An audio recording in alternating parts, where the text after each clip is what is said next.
기도하겠습니다. 하나님 감사합니다.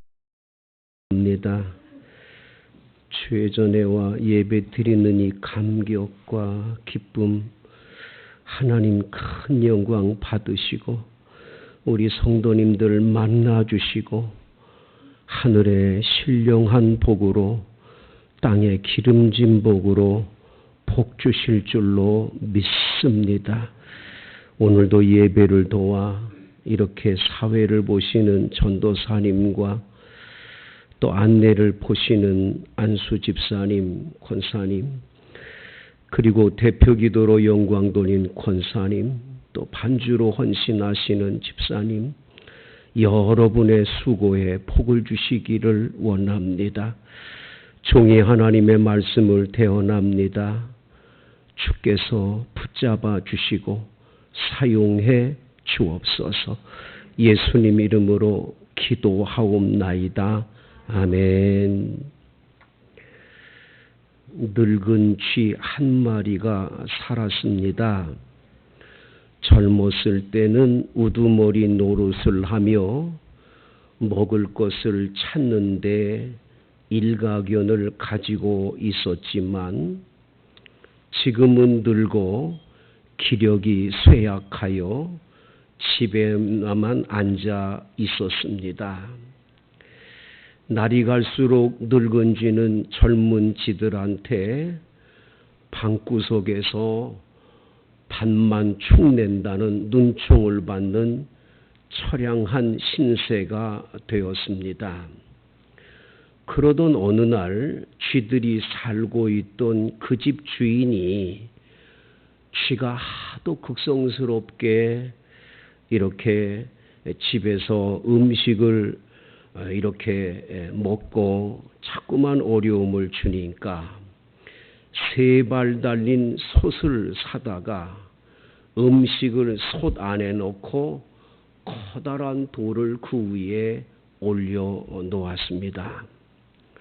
그러니 쥐들은 며칠 동안을 굶고 지낼 수밖에 없었던 거지요. 젊은 쥐들이 모여서 의논을 했습니다. 저 솥을 어떻게 하면 열고 음식을 꺼내 먹을 수 있을까? 이렇게 하면 될까? 저렇게 하면 될까? 의논을 했지만 뾰족한 수가 생각나지 않았습니다.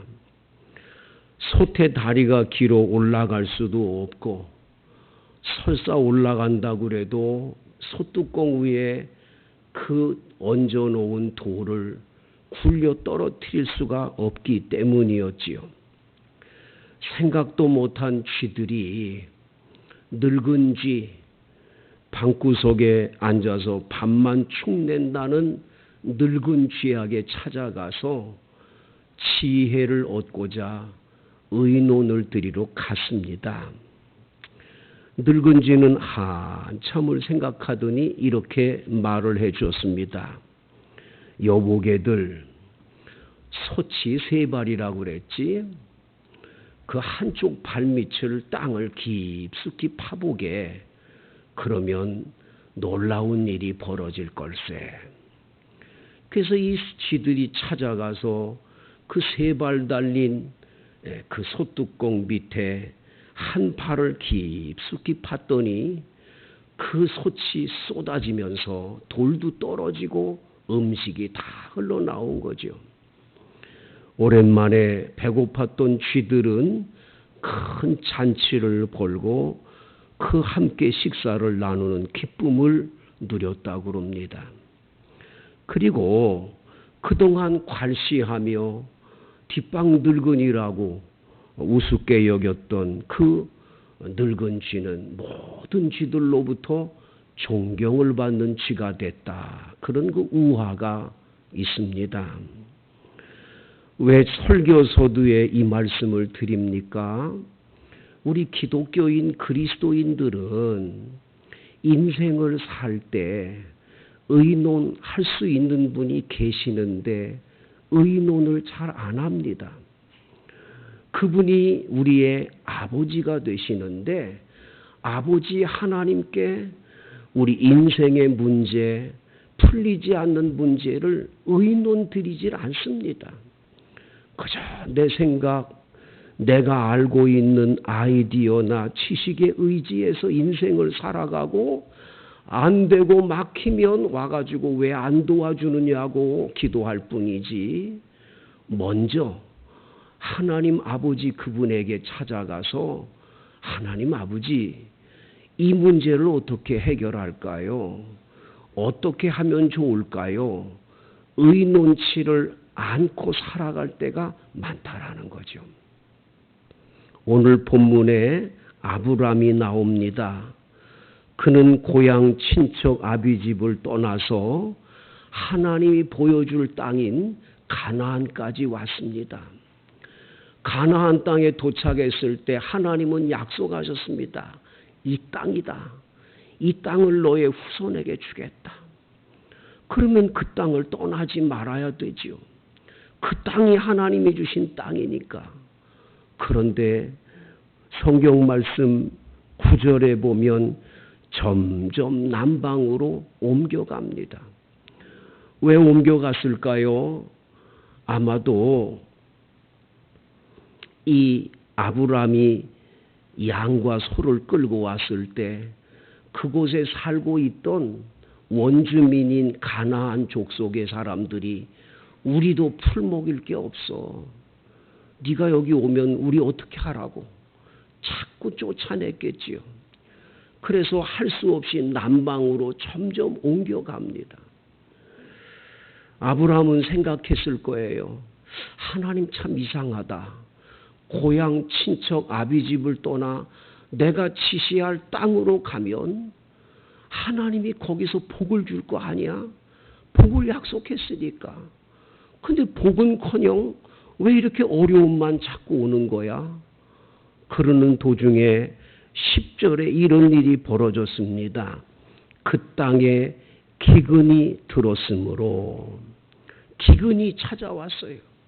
엎친 데 덮친다고 기근까지 찾아와서 이제는 먹을 것조차 없는 어려움이 찾아오게 된 거죠.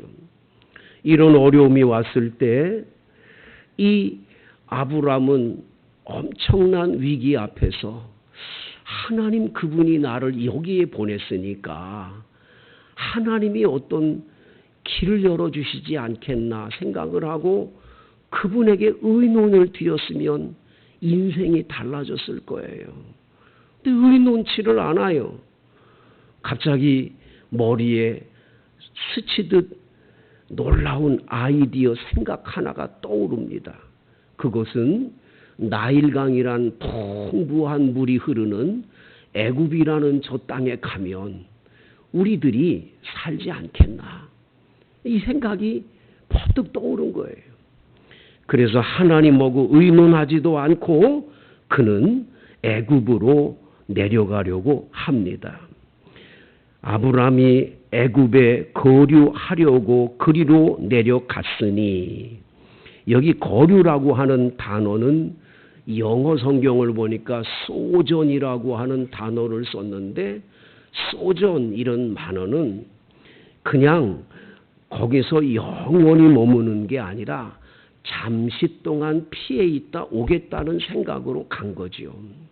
그러니까 아브람도 하나님이 지시한 땅은 가나안 땅인 걸 알아요.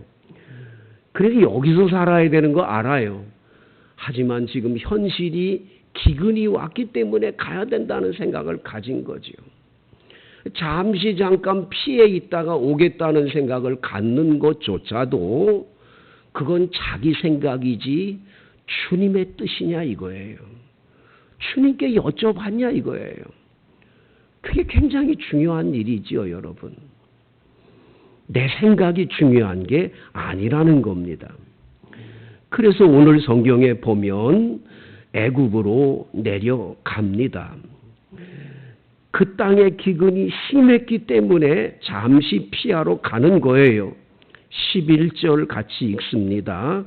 그가 애굽에 가까이 이르렀을 때에 그의 아내 사레에게 말하되 내가 알기에 그대는 아리따운 여인이라. 갑자기 애굽으로 가까이 가는 도중에 퍼뜩 떠오릅니다. 무슨 생각이 떠오르냐면, 야, 이게 아니지. 애굽에 내려가면 내 아내가 너무 예쁘니까, 아리따우니까 이 사람들이 어떻게 나를 죽이거나 하고 내 아내를 차지하면 어떻게 되는 거지? 그 아내의 얼굴을 보면서 갑작스럽게 위기감이 찾아오고 두려움이 찾아옵니다. 성도 여러분, 믿음은 두려움이 사라지게 만드는데 믿음이 사라지면 찾아오는 게 두려움입니다. 여러분, 하나님을 믿는 믿음이 있으면 염려할 게 없거든요. 하나님이 지켜주시고 보살펴주시고 함께한다. 믿으면 무엇이 두렵습니까? 그런데 하나님은 저 가나안에 놔두고 혼자 지금 애굽에 왔다는 생각을 하니까 믿음의 줄이 끊어지니까 두려움이 엄습해 오는 거죠. 그래서 여러분, 디모데전서에 보면 하나님이 주시는 마음은 두려워하는 마음이 아니라고 그랬잖아요.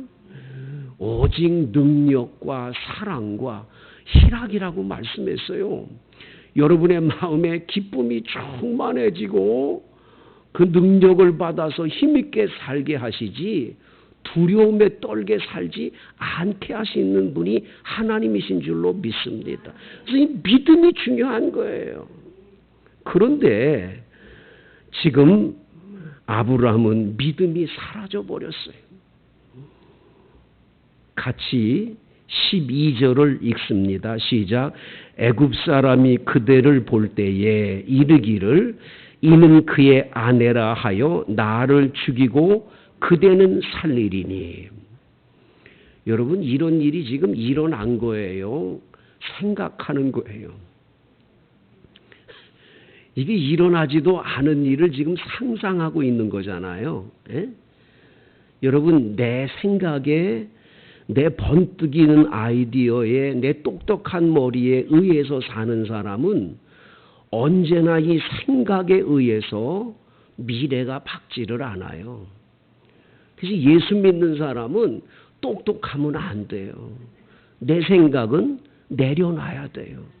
하나님 뜻이 뭔지, 하나님이 뭐라고 그러시는지를 찾는 게 중요해요.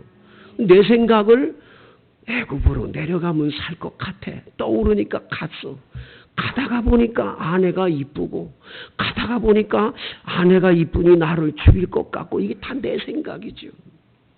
참 기가 막힌 일이죠. 13절 원하건대 그대는 나의 누이라 하라. 그러면 내가 그대로 말미암아 안전하고 내 목숨이 그대로 말미암아 보존되리라 하니라. 성도 여러분, 그래서 아내에게 부탁을 해요. 여보, 당신 내 아내라고 말하지 말고 누이라고 얘기합시다. 누이라고 합시다. 그래서 누이라고 말하기로 작정을 하고 두 사람 부부가 거짓말하기로 작정을 한 거예요. 참 무서운 거죠, 여러분. 사람이요, 하나님과의 관계가 끊어지면 나타나는 가장 큰 현상이 뭔 줄 아세요? 첫 번째가 두려움이고 두 번째는 뭐지요? 거짓된 인생을 사는 거예요. 자꾸 거짓말을 하고 거짓된 길을 걸어가요. 왜냐? 하나님하고 관계가 끊어졌기 때문이에요. 그러니까 이 거짓말을 그냥 스스럼 없이 하는 거예요. 왜? 하나님 그분이 안 계시니까. 여러분, 요한계시록 한번 같이 21장을 찾아봅니다. 요한계시록 21장 우리 다 같이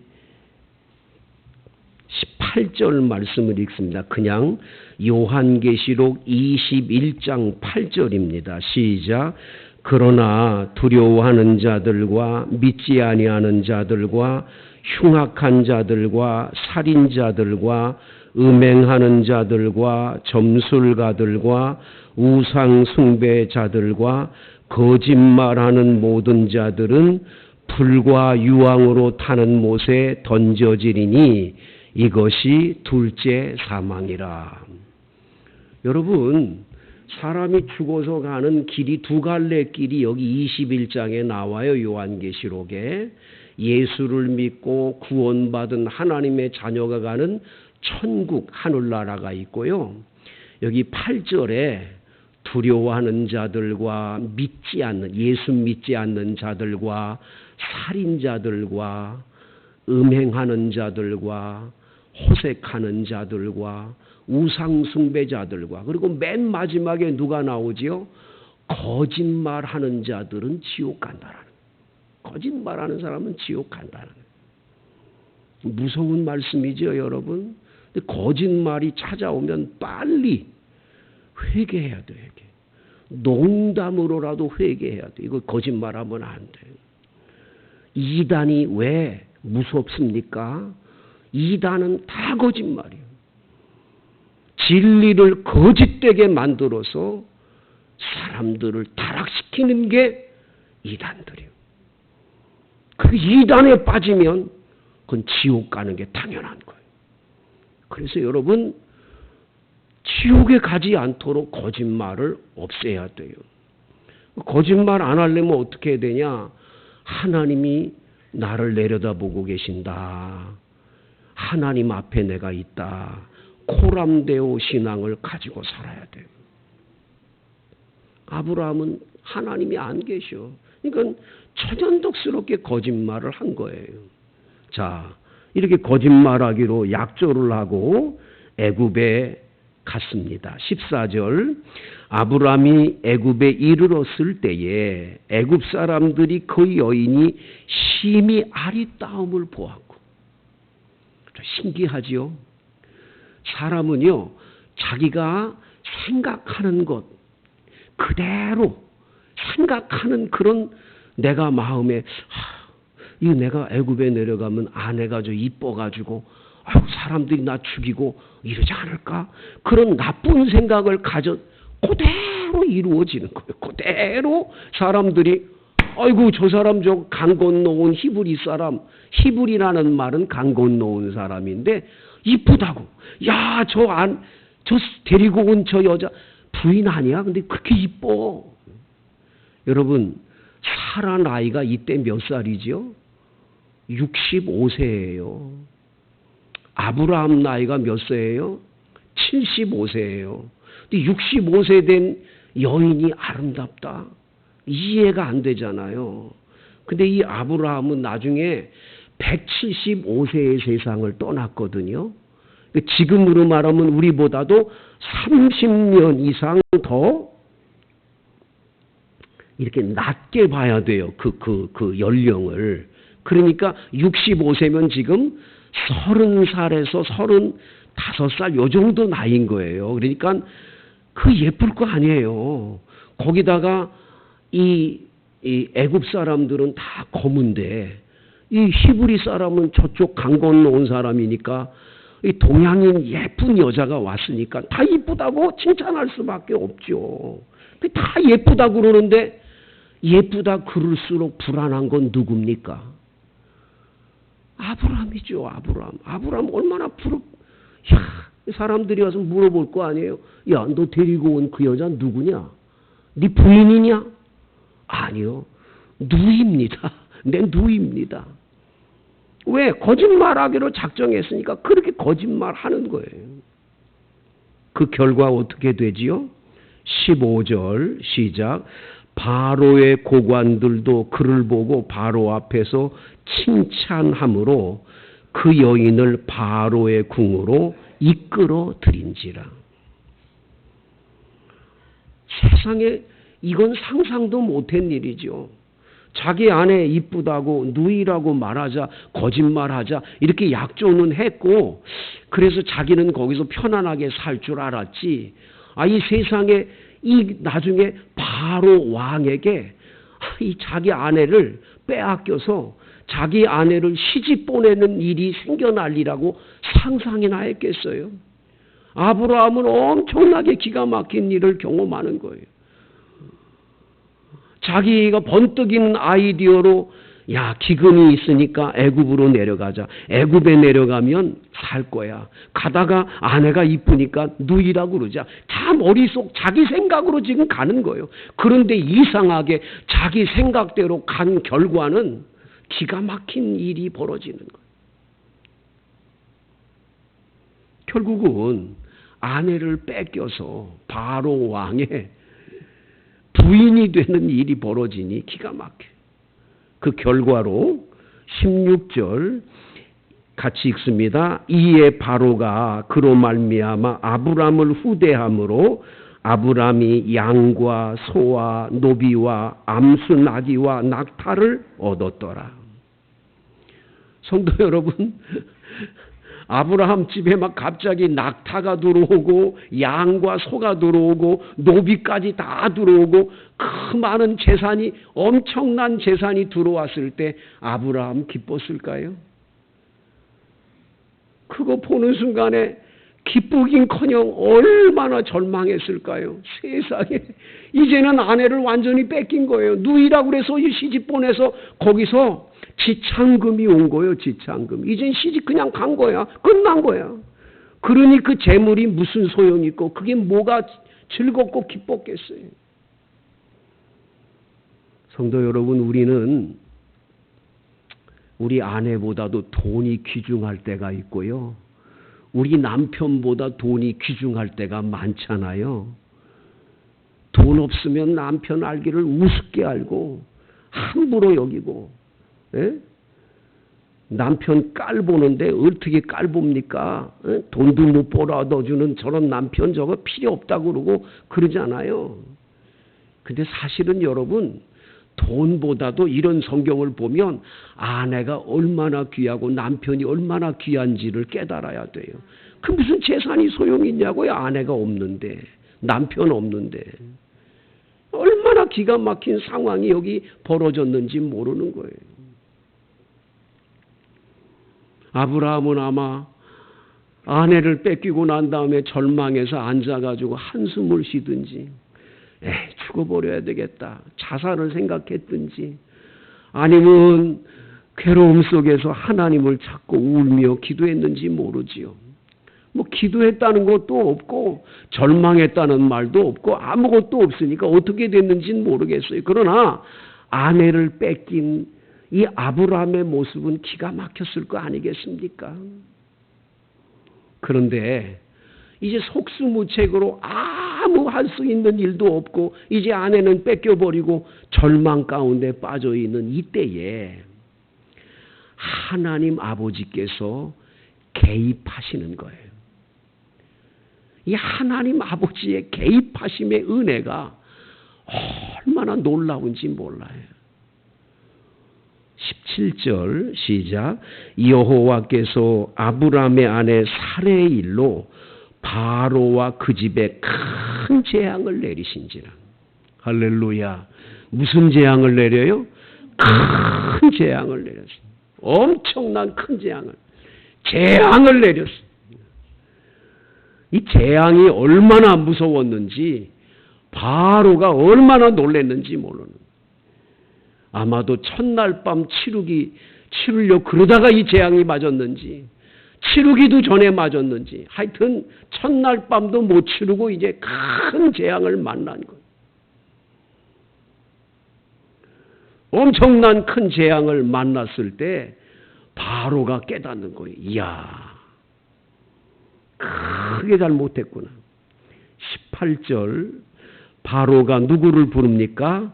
아브람을 불러서 이르되 네가 어찌하여 나에게 이렇게 행했냐? 네가 어찌하여 그를 내 아내라고 내게 말하지 아니하였느냐? 19절 네가 어찌 그를 누이라 하여 내가 그를 데려다가 아내를 삼게 하였느냐? 내 아내가 여기 있으니 이제 데려가라 하고.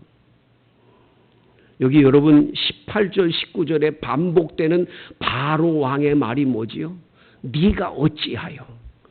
네가 어찌하여 네 아내를 누이라고 그랬냐? 네 아내잖냐? 네가 어찌하여 누이라고 그랬냐? 아브라함은 이 말 앞에 얼마나 부끄러웠을까요? 얼마나 부끄러워. 얼굴을 못 들었을 거 아니야. 네가 어찌하여 이렇게 행하냐고. 계속 예수도 믿지 않고 하나님도 모르는 이러한 이방인 바로 왕에게 끌려가서 이런 부끄러움을 당할 때 아브라함은 내가 이렇게 거짓말해서 누이라고 한 이 거짓말에 대한 죄가 얼마나 큰지를 철저하게 깨닫게 되는 거죠. 우리의 믿음의 여정에는 하나님의 훈련이 있습니다. 우리를 그냥 복 주시고 하나님의 자녀 삼지 않습니다.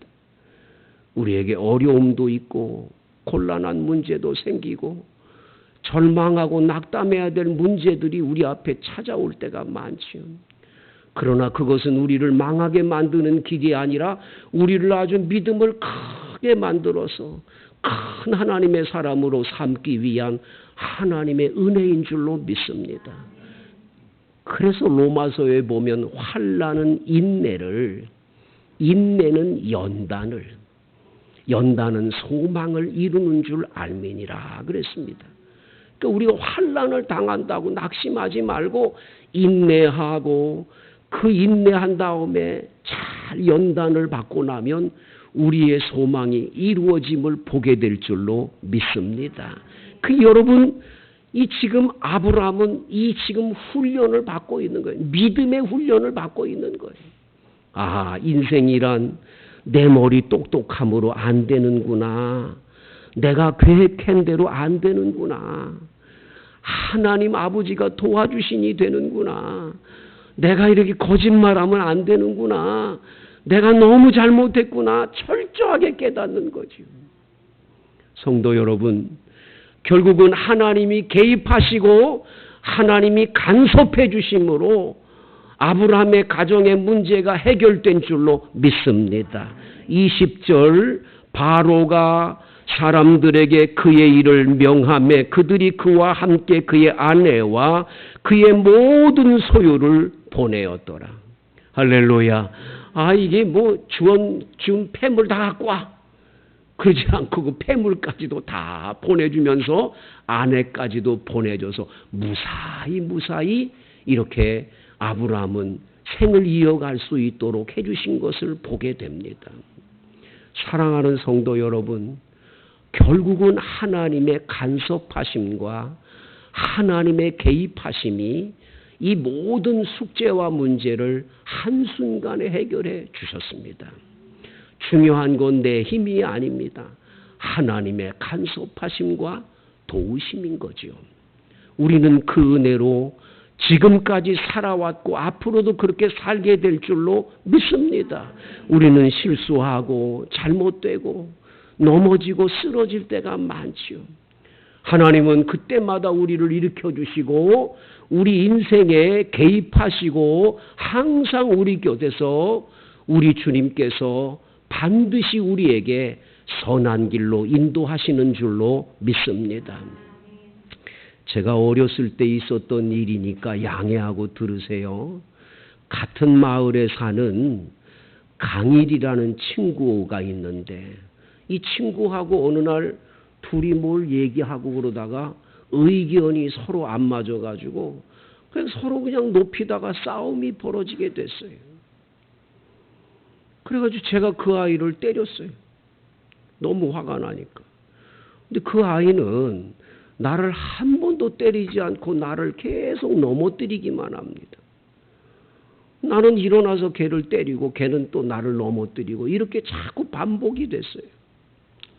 그러다가 이 아이는 나를 한 번도 안 때리고 나를 자꾸 늘어지니까 더 싸울 필요가 없다 생각해서 그냥 그만두자고 그러고 집으로 오는데 이 강일이가 쫓아오면서 나를 붙들고 계속 늘어집니다. 내가 그 아이를 또 때릴 수가 없어가지고 놔라 계속 그래도 계속 붙들고 늘어집니다. 너무 붙들고 늘어지니까 제가 하나님 앞에 기도를 했어요. 주일학교를 다녔거든요, 제가.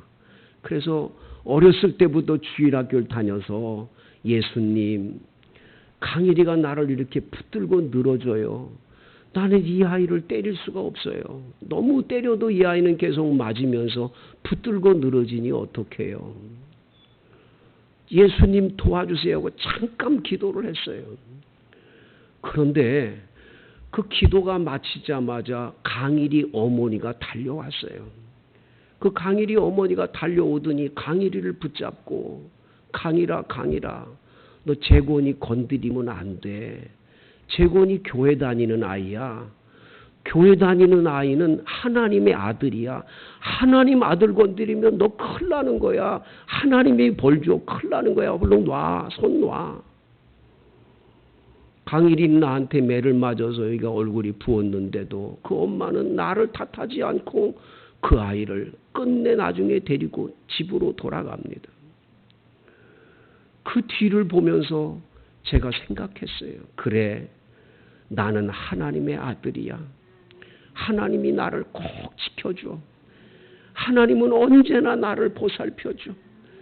그것이 일평생 제 마음에 그렇게 남아있는 거예요. 성도 여러분, 우리는 실수하기 쉬워요. 아브람처럼 거짓말도 할 수 있고, 때로는 우리가 넘어지고 쓰러지고, 우리는 좌절하고 낭망할 때도 많아요. 그러나 잊지 마세요.